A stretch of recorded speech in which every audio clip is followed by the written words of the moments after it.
एक गांव में एक लकड़हारा रहता था। उसके दो बेटे थे। उसकी पत्नी बहुत बीमार रहती थी।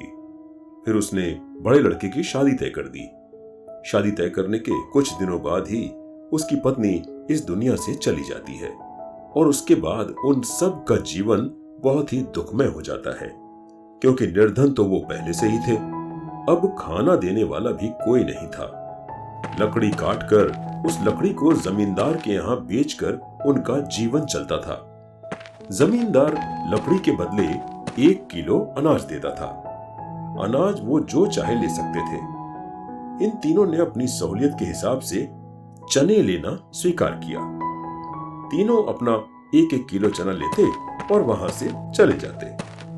उन्होंने 3 चूल्हे बना रखे थे, जिसमें चने भूनकर वो खाकर सो जाया करते थे। बस इसी प्रकार उनका जीवन गुजर रहा था। एक दिन गांव के एक वृद्ध मनुष्य ने लकड़हारे से कहा, सरजू, तुम्हारे बड़े बेटे की शादी हो चुकी है, तो तुम ऐसा क्यों नहीं करते कि बहू को अपने घर ले आओ। वो आएगी, घर संभालेगी, खाना वाना बनाएगी, तुम लोगों को भोजन भी मिल जाया करेगा। हाँ, और घर की देखभाल अच्छी तरह से हो जाया करेगी। लेकिन ये बात सुनकर लकड़हारा तमतमा गया और बोला, उसका नाम ना लो, बहुत ही मनहूस है वो। उससे शादी तय करते ही मेरी पत्नी इस दुनिया से चली गई। मैं उसे कभी वापस नहीं लाऊंगा। भाई, ये सब तो ऊपर वाले की मर्जी है। जीवन मरण में हमारा कोई हाथ नहीं होता। तुम अपनी बहू को घर ले आओ, बस तुम्हारे बेटे की और तुम सबकी जिंदगी संवर जाएगी। ठीक है भाई। और लकड़हारा वहां से चला जाता है। कुछ दिनों बाद वो अपनी बहू को घर ले आता है और आकर उसे अपने घर ना ले जाकर एक रीति रिवाज के मुताबिक अपने पड़ोस की एक बूढ़ी अम्मा के पास छोड़ देता है और खुद तीनों जमींदार के यहाँ लकड़ियां बेचने चले जाते हैं। बेटी, तुम अपने ससुर की बात का कभी बुरा मत मानना। यह थोड़ा छोटी बुद्धि का है। आओ, मैं तुम्हें तुम्हारे ससुराल वाले घर में ले चलूं। चलो बेटी। जी माँ जी। बूढ़ी अम्मा बहू को उसके ससुराल लेकर जाती है। बहू जैसे ही घर देखती है, एकदम हैरान रह जाती है। हर तरफ चने के छिलके पड़े हुए थे और वहां पर 3 चूल्हे बने थे। वो सबसे पहले उस जगह की सफाई करना शुरू करती है। उनका घर तो कच्चा था, लेकिन वहां पर 3 चूल्हों की उपस्थिति देखकर बहू बड़े असमंजस में पड़ जाती है। वो सोचने लगती है कि परिवार तो एक है, फिर चूल्हे 3 क्यों? खाना तो एक चूल्हे पर भी आसानी से बन सकता है। तो फिर वो बूढ़ी अम्मा से उन 3 चूल्हों के वहां होने का कारण पूछती है। पता नहीं बेटी, तुम्हारे ससुराल वाले किसी की नहीं सुनते। जो मन में आता है वही करते हैं। ये 3 चूल्हे क्यों हैं, इसका कारण तो वो लोग ही बता सकते हैं बिटिया। सबसे पहले बहू रमा उनमें से 2 चूल्हों को फोड़ देती है और फिर अपने पति, देवर और ससुर का इंतजार करती है। शाम को जैसे ही वे तीनों घर आते हैं, उनके हाथों में 1-1 किलो चने देखती है। वो तीनों अपने चने बहू को दे देते हैं। लेकिन जैसे ही ससुर की नजर टूटे हुए चूल्हों पर पड़ती है, वो चिल्लाने लगता है, आते ही सत्यानाश कर दिया। हम सबको इतनी भूख लगी है और अपने पति का चूल्हा छोड़कर हम दोनों के चूल्हे फोड़ दिए। अब हम क्या खाएंगे? इतने भूखे हैं। बहू जल्दी से तीनों पोटलियों में से चने निकालकर पड़ोस की महिला के पास जाती है और वहां से चने का आटा बनाकर लाती है और उसकी जल्दी जल्दी रोटियां बनाती है।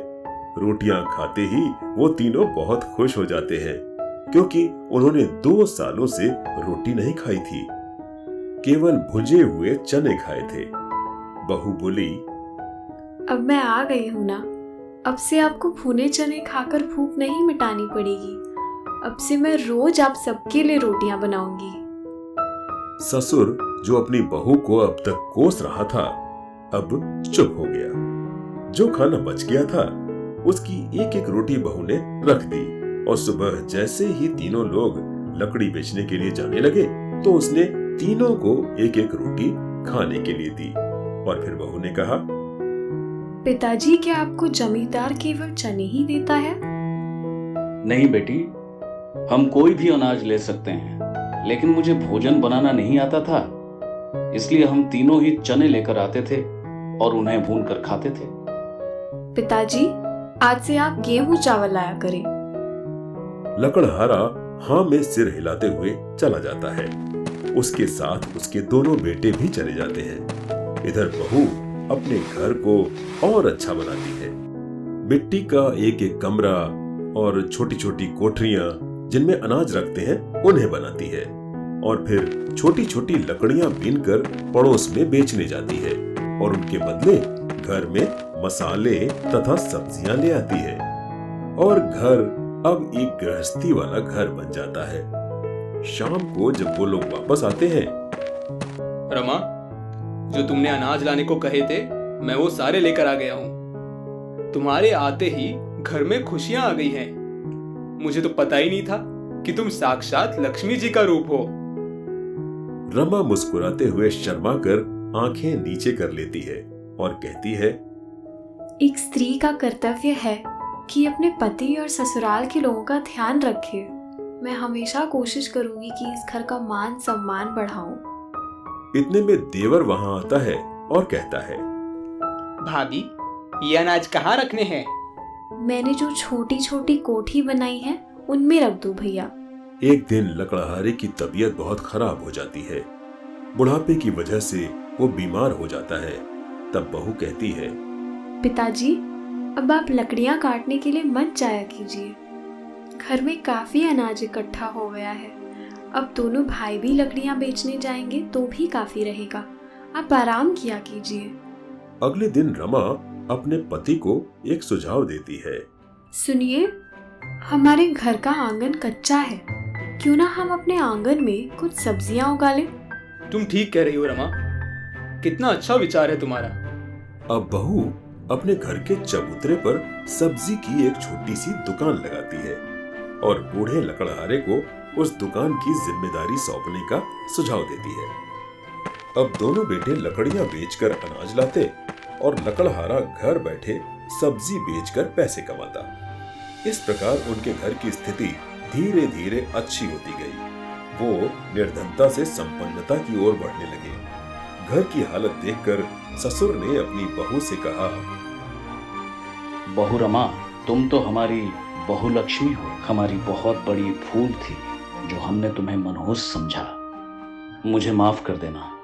तुमने तो आकर हमारे इस छोटे से घर को स्वर्ग बना दिया। जब से तुम्हारे कदम इस घर में पड़े हैं, तब से हम निर्धनता से संपन्नता की ओर बढ़ चले हैं। तुम इस पूरे गांव में बहू लक्ष्मी के नाम से ही जानी जाओगी। तुम्हारे जैसी जीवन संगिनी पाकर मैं धन्य हो गया हूँ रमा। तुम सचमुच मेरी गृह लक्ष्मी हो।